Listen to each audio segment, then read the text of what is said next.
all want our partner to be crazy in love and desire us forever. And in long term relationships, desire becomes a little bit tougher. It's hard to make your partner feel that same desire they did when they first met you. And honestly, desire actually goes up and down. So it's not always high. But in my clinic, the thing I've noticed about couples who seem to still have a high level of desire, they have a couple things in common. They practice essentially four behaviors. Women have different things they require than men. Men have four and women have four. These are generalizations, but as I go through them, if you think about it and think of little things you can do to increase the actions that show this to your partner, I think it's going to really help. For women, the number one thing is loving devotion. Women need to know that their man is committed 100%. That turns women on. It makes them feel more secure.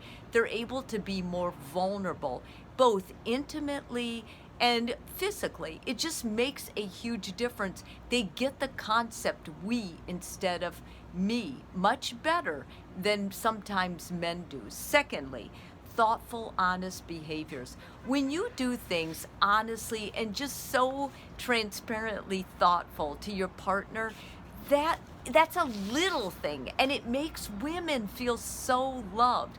Something just as simple as doing little things for them, like filling up their car with gas or bringing them home their favorite entree so that they don't have to cook, or making their coffee in the morning.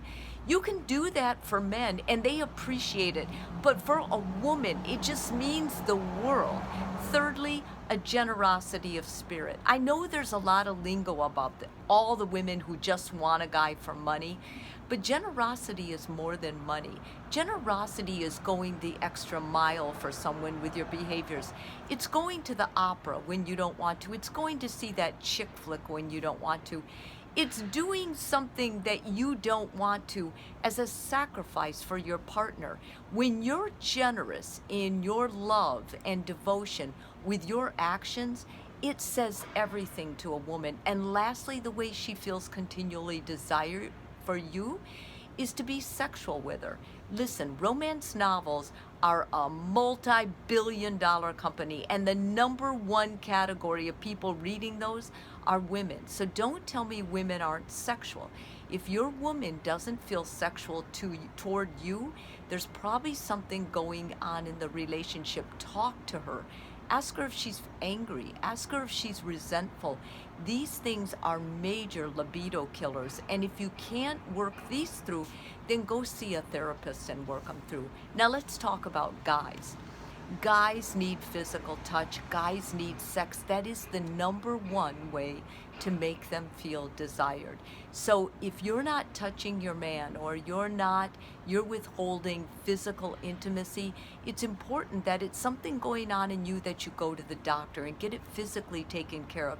If it's an emotional problem, it's important you go and you talk to a therapist so that you can get through that passage, whatever it is. Sometimes aging alone can shut a woman down as far as exploring her libido. It shouldn't. I don't want it to, but at the same time, if it's happening to you, then it's important you check it out. Number two, guys need freedom. Guys really lose their desire if they feel like you're always suspicious, always checking up on them. They need freedom and independence. Don't treat them like your child. Make them a space where they can be safe, where they can be alone, and that you're not worried or suspicious they're doing something else. Thirdly, forgiveness. Guys know they mess up. They need you to forgive them. Women have a reputation for remembering everything. We're like the elephants. You know, you gotta let go of the grudge. When you hold on to things and you remind them in every argument it comes up, or every passage, and you criticize them for that thing, you're going to shut them down, and they are not going to feel desired or desire for you. And lastly, appreciation. Guys just need to know that you see what they're doing, the effort.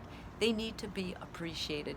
So appreciate them every chance you get. Find one thing they do every day that made you feel happier, that made your load lighter, and make sure you tell them.